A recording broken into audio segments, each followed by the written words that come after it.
What's up, everybody? This is Los Fanboys, the official movie and TV podcast of LRMOnline.com. I'm Joseph J. Medina, joined as always by Dave Kozlowski. Hey everybody, how's it going? Talking a little too fast there. Today, we actually have a very special guest. He's going to talk to us about a scoop that his outlet recently dropped. That is Charles Murphy, the co-editor-in-chief of MCU Exchange. Hello there. How you doing today, guys? Hey. Doing pretty good. So yeah, you dropped a pretty big scoop recently in regards to Captain Mar-Vell. Captain Mar-Vell, of course, is the film that's coming out. I wouldn't say relatively soon.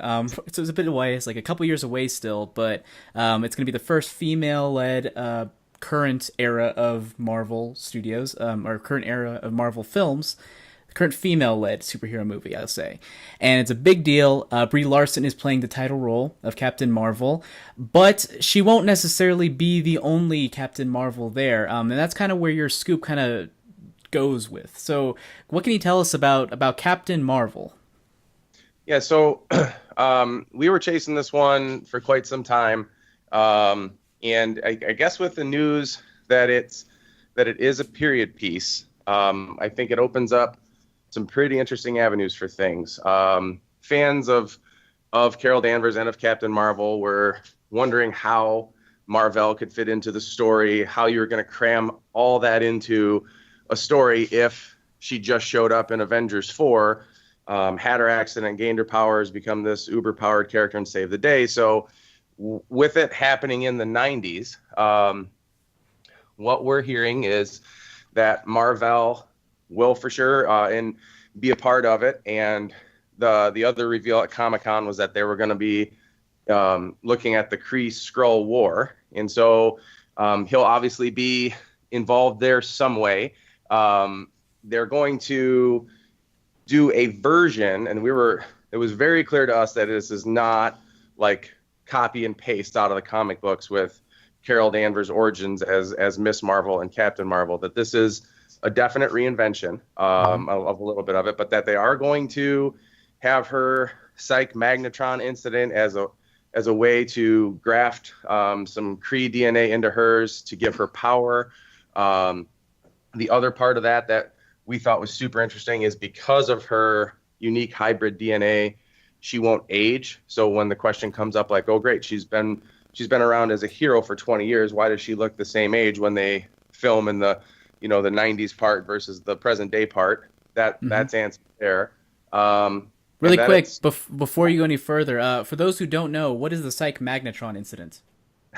The Psych Magnetron incident is one of those really awesome inventions of early Marvel comics. What's the shortest story here? So with Mar-Vell having been undercover on Earth as Dr. Walter Lawson, I think is what it was. Some of the other Kree came to Earth, a little unhappy with Mar-Vell. They attacked. They sent a Kree sentry. Also, that's interesting that was in the original concept art that they showed. Oh man, like whenever they did a Guardians, I think it was Guardians. They had a Marvel Studios hosted, and they showed a lot of Phase 3 stuff. They showed some early stuff from Black Panther, and a lot of the people that were there were describing like this giant purple robot or several giant purple robots that Carol was fighting, and those would be Kree sentries. So they may show up in the movie as well. So anyway, in this fight, there's this piece of Kree technology that blows up near Carol and somehow ends up grafting Kree DNA into her own and making her the superpowered monster that she becomes. I mean, she's one of the most powerful beings in Marvel Comics, and will certainly be the way that they've kind of cut everybody's powers down in the MCU. She'll certainly be the most powerful hero in the MCU. Okay, and so actually, David, I'll let you take the lead here and just drive some questions.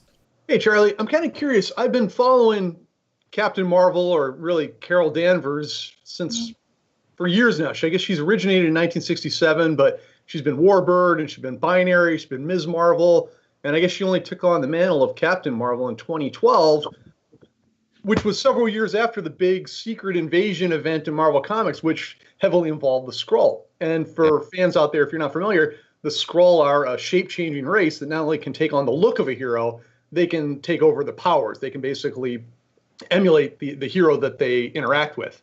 So I'm kind of curious, Charlie, how do you think Marvel landed on this particular storyline or this particular iteration of Captain Marvel? And do you have any insight into, how they ended up in the 90s with all of that? I don't know that.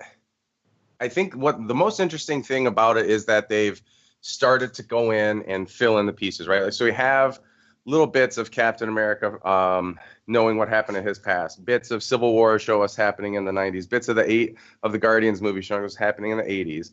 I think what we're seeing is them. I don't want to say they're necessarily retconning things because I don't know that they're making any changes. But I think by going into the 90s, you're filling in like a huge blank spot. But I would imagine their biggest reason for choosing the 90s is that they can introduce her in a way that pays service to like her comic book origins by including Mar-Vell, by giving her some time to acclimate and become powerful. And I guess like the biggest thing, and we addressed this in our scoop, she was originally supposed to appear in Avengers Age of Ultron. And I mean, if you think about the logistics of that, she was the idea was she was just supposed to fly in a fully powered hero at the end of Avengers Age of Ultron. As a fan, that would have made no sense at all. Like, where did this lady come from? Why is she flying? Why can she shoot energy blasts out of her hands? So I think by settling on the 90s, they address a lot of that, right? Like they can say, okay, so here's this hero that had these powers.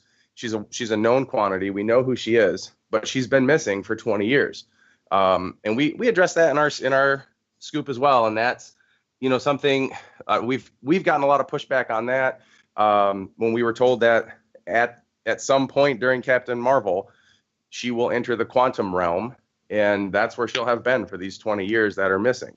And so I think it just allows them to tie that stuff together, to have that space in there where she was able to become Captain Marvel, because we also know that she's going to at some point in the movie be Miss Marvel, and maybe that takes place on Earth for a time where she's a powered hero on Earth before she gets kind of sucked into the interstellar Kree Skrull war that we're going to see.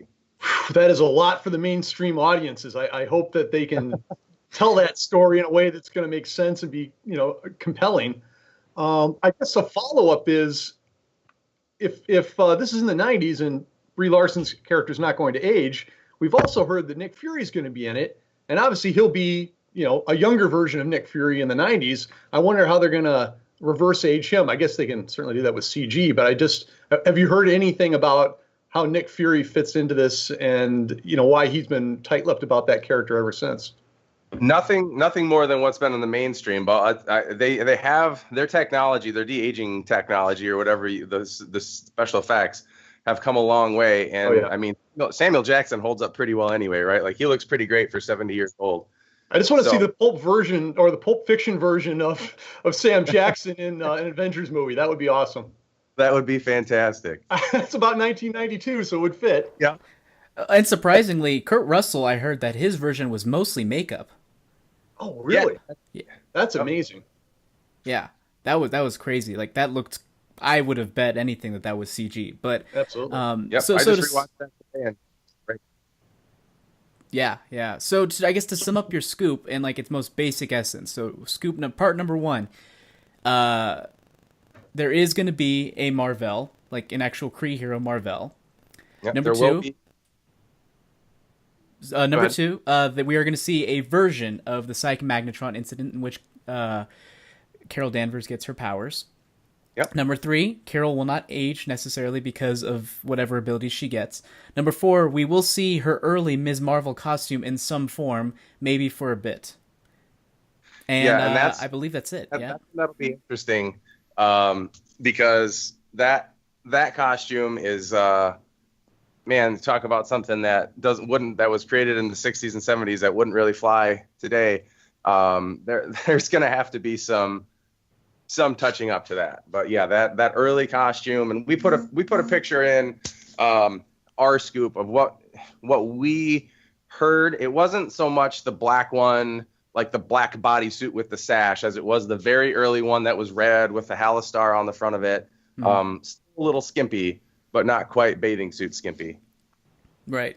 Yeah, it had the arms, so a little bit less bathing suit skimpy. Um, so anything else you want to share in regards to either that or your expectations for Captain Marvel in general?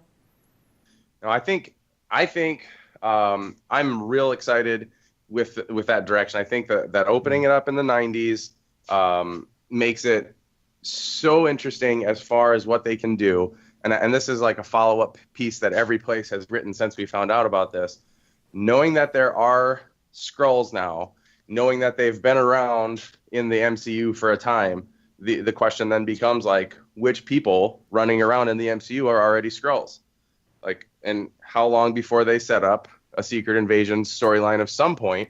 I mean, it would be fantastic. What if you found out that Pepper Potts had been a Skrull all this time, right? Like, there's Right. so many great Wow. questions. Yeah, that Secret Invasion storyline was epic for Marvel in the sense that coming out of it, it really shook things up. Suddenly, the Avengers were on the outs. Norman Osborn, the Green Goblin, ends up in charge of the Dark Avengers. And it just created mayhem in the Marvel Universe because, as you just said, Charlie, all of these Skrulls had been impersonating various Avengers for years, and nobody knew it. And it opened the door to some tremendous storytelling that I hope they touch on in the Captain Marvel movie. I mean, have you heard anything about how they're going to handle the Skrull or what the Skrull's powers are going to be? What, have you heard anything at all about how they're doing that? No, we got nothing detailed there, other than what everyone else has been able to see. Like in the concept art, kind of reveals that they're going to be the Skrulls that I guess we all know and love. But I'd have and this is just my brain working. This isn't anything from our source or any kind of a scoop, but I have to imagine, like, we know that some part of Captain Marvel is going to take place on Earth. We know there's been a Kree Skrull war. I don't think it's just referring to the trade back that everybody Googles and finds. I think this is referring to like this very long and storied war between these two powerful alien races. And I'm gonna guess that, like, I don't know how much people take Agents of Shield as MCU canon, but if you do, you know that there have been Kree on the Earth for quite a long time. I'm going to imagine that there have been Skrulls on the Earth for quite a long time, and you got to imagine that they are interested and involved in what's been going on, and they're going to we'll slowly start finding out that some people that we thought we knew and loved are Skrulls, and I think it's, the direction is going to be super interesting. And you mentioned like how good the post Secret Invasion writing was and how great those comics were. I don't know that Marvel Studios has just done a straight adaptation of any storyline, but any number of those things are open now with this idea, and I think that can just be set them up for another 10 years of awesome movies. Well, that's the intriguing thing is, Marvel's been so close to the vest about what Phase 3 is. We know Captain Marvel is instrumental or pivotal, however you want to describe it, for Phase 3.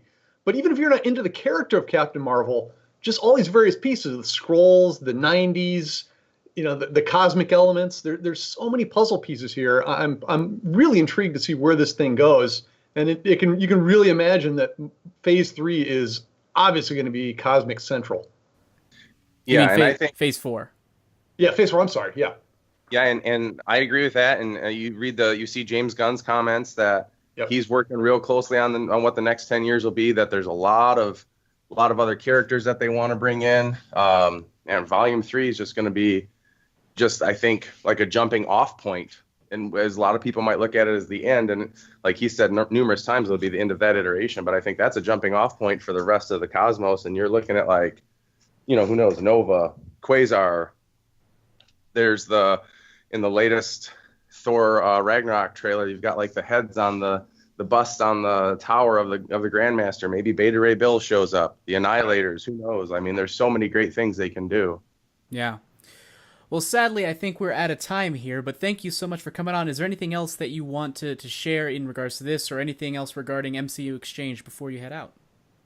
Oh, no, I appreciate you guys having me on. I encourage you guys to stop by and check out our site. I know we've been working real hard to make our way up the ladder out there. We will probably, I know that our guys that do podcasts wanted me to reach out back to you guys and see if you'd be interested in doing coming on ours one day as well. So we'll have to see if we can work that out. Absolutely, I think we can work something out for sure. So, yeah, sounds good. David, where can people find you? I am at and exclusively writing for LRM. You can find me on Twitter at LRM_David. And you can find me at Jam the Writer on Twitter. You can also find all my writing at lrmonline.com.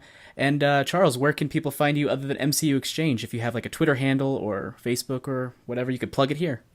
And my Twitter handle is, if I'm not tweeting from our main one at MCU Exchange, my Twitter handle is at CharlesMurphMCU. All right. Well, thanks so much for coming on. And everyone, we will see you guys tomorrow. Bye-bye. Thanks for having me.